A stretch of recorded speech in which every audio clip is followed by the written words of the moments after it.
રાધે રાધે મિત્રો, અત્યારે ઉમંગ એપ્લિકેશનની મદદથી પીએફના રૂપિયા ઉપાડવાનું બંધ થઈ ગયું છે. એટલે આજના આ વિડીયોમાં પીએફના રૂપિયા ઉપાડવાની નવી પ્રોસેસ કરીને બતાવવાનો છું. અને જો તમારે પીએફના રૂપિયા ઉપાડવાના હોય તો એના માટે યુએએન નંબર એક્ટિવેટ કરવો પડે. અને યુએએન નંબર એક્ટિવેટ કરવા માટે સૌથી પહેલાં તો ઉમંગ એપ્લિકેશન તમારે ઓપન કરી લેવાની અને એમાં ઈપીએફઓ ટાઈપ કરી અને સર્ચ કરી લેવાનું. એટલે પછી તમને ઈપીએફઓની સર્વિસ જોવા મળી જશે. એટલે ઈપીએફઓ ઉપર ક્લિક કરી લેવાનું અને પછી એમાં ઘણા બધા ઓપ્શન તમને જોવા મળી જશે. એટલે યુએએન એક્ટિવેટ કરવા માટે યુએએન એક્ટિવેટ ઉપર ક્લિક કરી લેવાનું છે.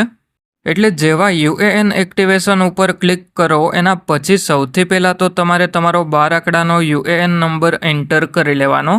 અને પછી એમાં નીચેની તરફમાં આધાર કાર્ડ નંબર એન્ટર કરી અને પછી મોબાઈલ નંબર આધાર કાર્ડ સાથે જે પણ લિંક કરેલો હોય એ મોબાઈલ નંબર એન્ટર કરી અને પછી આ બોક્સ ઉપર ક્લિક કરી લેવાનો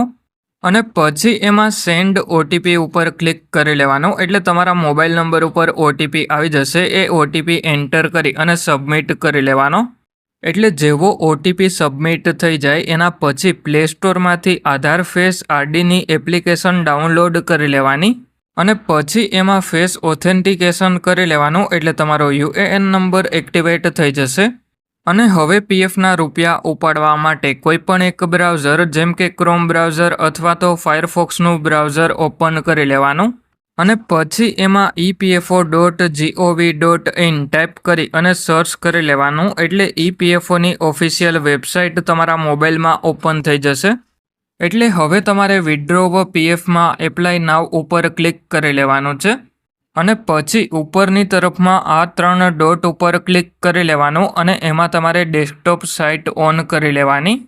અને હવે એમાં તમારે આ સિમ્બોલ ઉપર ક્લિક કરી અને એલર્ટ બેક કરી લેવાનું અને પછી એમાં સૌથી પહેલાં 12 આંકડાનો યુએએન નંબર એન્ટર કરી લેવાનો અને આ યુએએન નંબર તમને પગારની સ્લિપમાં જોવા મળી જશે. ત્યાંથી જોઈ અને એન્ટર કરી લેવાનો અને પછી પીએફનો પાસવર્ડ તમે જે પણ સેટ કરેલો હોય એ પીએફનો પાસવર્ડ એન્ટર કરી લેવાનો અને જો પાસવર્ડ ભૂલાઈ ગયો હોય તો ફોરગોટ પાસવર્ડ ઉપર ક્લિક કરી અને પાસવર્ડ બદલાવી લેવાનો. એટલે હવે મેં યુએએન નંબર અને પીએફનો પાસવર્ડ એન્ટર કરી અને સાઇન ઇન ઉપર ક્લિક કરી લીધું. એના પછી આપણા મોબાઈલ નંબર ઉપર ઓટીપી આવી જશે. એ ઓટીપી એન્ટર કરી અને ઓટીપી સબમિટ કરી લેવાનો. એટલે હવે આપણા મોબાઈલ નંબર ઉપર ઓટીપી આવી ગયો. એ ઓટીપી એન્ટર કરી અને સબમિટ કરી લઈએ. એટલે પછી આપણે પીએફ એકાઉન્ટમાં લોગિન થઈ જશું. એટલે હવે ઉપરની તરફમાં આ 3 લાઇન ઉપર ક્લિક કરી લેવાનું છે અને એમાં તમારે ઓનલાઈન સર્વિસીસ ઉપર ક્લિક કરી અને ક્લેમ ઉપર ક્લિક કરી લેવાનું છે અને પછી તમારે એમાં બેંક એકાઉન્ટ નંબર એન્ટર કરવાનો થાય. હવે ઘણા લોકો પાસે એક કરતાં વધારે બેંક એકાઉન્ટ હોય,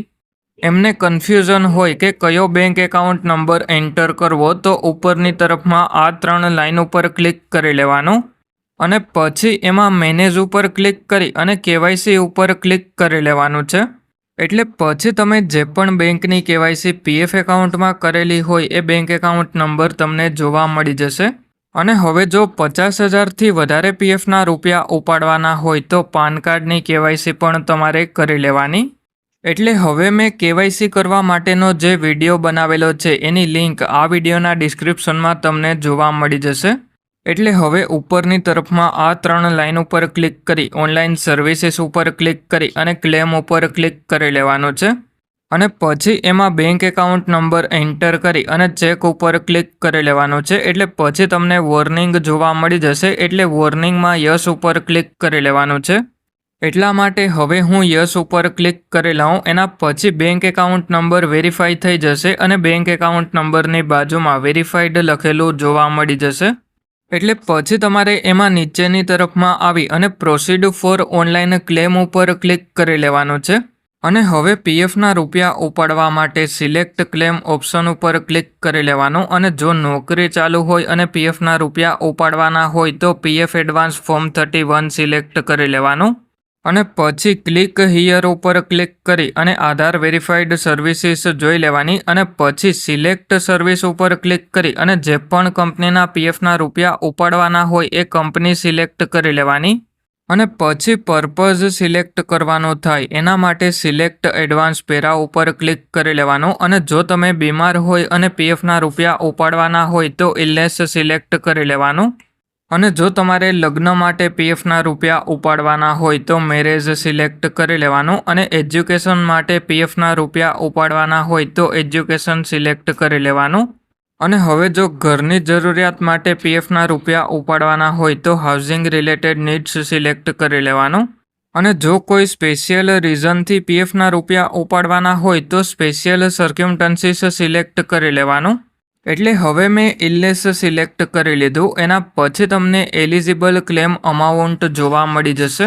એટલે હવે તમારે આ બોક્સમાં એલિજિબલ ક્લેમ અમાઉન્ટ કરતાં વધારે પીએફના રૂપિયા એન્ટર નથી કરવાના જો તમે વધારે પીએફના રૂપિયા એન્ટર કરી અને ક્લેમ કરો તો તમારો ક્લેમ રિજેક્ટ થઈ જશે અને હવે જો તમારે એડ્રેસમાં કોઈ પણ ચેન્જીસ કરવાનો હોય તો આ સિમ્બોલ ઉપર ક્લિક કરી અને એડ્રેસ ચેન્જ કરી લેવાનું એટલે હવે આપણે એડ્રેસમાં કોઈ પણ ચેન્જીસ કરવાનો ન હતો એટલા માટે આ બોક્સ ઉપર ક્લિક કરી લીધું એટલે બોક્સની અંદર રાઇટનો સિમ્બોલ આવી ગયો એટલે પછી ગેટ આધાર ઓટીપી ઉપર ક્લિક કરી લેવાનું એટલે પછી તમારા મોબાઈલ નંબર ઉપર ઓટીપી આવી જશે એ ઓટીપી એન્ટર કરી અને સબમિટ કરી લેવાનો એટલે પછી તમારું ક્લેમ ફોર્મ પોર્ટલ ઉપર સબમિટ થઈ જશે એટલે હવે જો તમારે પીએફના બધા જ રૂપિયા ઉપાડવાના હોય તો PF final settlement form 19 select કરી લેવાનું અને પછી તમારે ખાસ એ વાતનું ધ્યાન રાખવાનું કે જો તમારી સર્વિસ 5 વર્ષથી ઓછી હોય અને 50,000થી વધારે પીએફના રૂપિયા ઉપાડવાના હોય તો ફોર્મ 121 અપલોડ કરવું પડે અને હવે અત્યારે આપણે 50,000થી ઓછા પીએફના રૂપિયા થાય એટલા માટે ફોર્મ 121 અપલોડ નહીં કરવું પડે એટલે હવે એમાં નીચેની તરફમાં આ સિમ્બોલ ઉપર ક્લિક કરી અને એડ્રેસમાં કોઈ પણ ચેન્જીસ કરવાનો હોય તો એડ્રેસ ચેન્જ કરી લેવાનું અને હવે અત્યારે આપણે એડ્રેસમાં કોઈ પણ ચેન્જીસ કરવાનો ન હતો એટલા માટે નીચેની તરફમાં આ બોક્સ ઉપર ક્લિક કરી લીધું એટલે હવે ગેટ આધાર ઓટીપી ઉપર ક્લિક કરી લેવાનો અને ઓટીપી આવે એ ઓટીપી સબમિટ કરી લેવાનો અને હવે પીએફનું પેન્શન ઉપાડવા માટે pension withdrawal benefit form 10C select કરી લેવાનું અને પછી આ સિમ્બોલ ઉપર ક્લિક કરી અને એડ્રેસમાં કોઈ પણ ચેન્જીસ કરવાનો હોય તો એડ્રેસ ચેન્જ કરી લેવાનું અને પછી એમાં નીચેની તરફમાં આવી જવાનું એટલે ડેટ ઓફ એક્ઝિટ તમે જે પણ અપડેટ કરેલી હોય એ ડેટ ઓફ એક્ઝિટ જોવા મળી જશે અને ડેટ ઓફ એક્ઝિટ અપડેટ કરવા માટે ઉપરની તરફમાં આ 3 લાઇન ઉપર ક્લિક કરી મેનેજ ઉપર ક્લિક કરી અને માર્ક એક્ઝિટ ઉપર ક્લિક કરી લેવાનું એટલે હવે આપણી એક્ઝિટ ડેટ અપડેટ થઈ ગઈ એટલા માટે નીચેની તરફમાં આ બોક્સ ઉપર ક્લિક કરી લેવાનું અને પછી ગેટ આધાર ઓટીપી ઉપર ક્લિક કરી લેવાનું અને પછી ઓટીપી એન્ટર કરી અને સબમિટ કરી લેવાનો અને ક્લેમનું સ્ટેટસ જોવા માટે ઉપરની તરફમાં આ 3 લાઇન ઉપર ક્લિક કરી ઓનલાઈન સર્વિસીસ ઉપર ક્લિક કરી અને ટ્રેક ક્લેમ સ્ટેટસ ઉપર ક્લિક કરી લેવાનું એટલે પછી તમને તમારા ક્લેમનું સ્ટેટસ જોવા મળી જશે એટલે આ રીતે તમે તમારા પીએફના રૂપિયા ઉપાડી શકો અને જેવો ક્લેમ અપ્રૂવ થઈ જશે એટલે સ્ટેટસમાં કંઈક આ રીતે જોવા મળી જશે અને હવે જો કોઈ તમારા મિત્રનું પીએફ એકાઉન્ટ હોય તો એમને પણ આ વિડીયો શેર કરી દેજો જેથી કરીને એમને પણ મદદ મળે અને હવે જો તમારે તમારું પીએફનું કોઈ પણ કામ મારી પાસે કરાવવું હોય તો મારું જે વોટ્સએપનું ગ્રુપ બનાવેલું છે એની લિંક આ વિડીયોના ડિસ્ક્રિપ્શનમાં જોવા મળી જશે એટલે તમે લિંક ઉપર ક્લિક કરી અને ગ્રુપ જોઈન કરી લેજો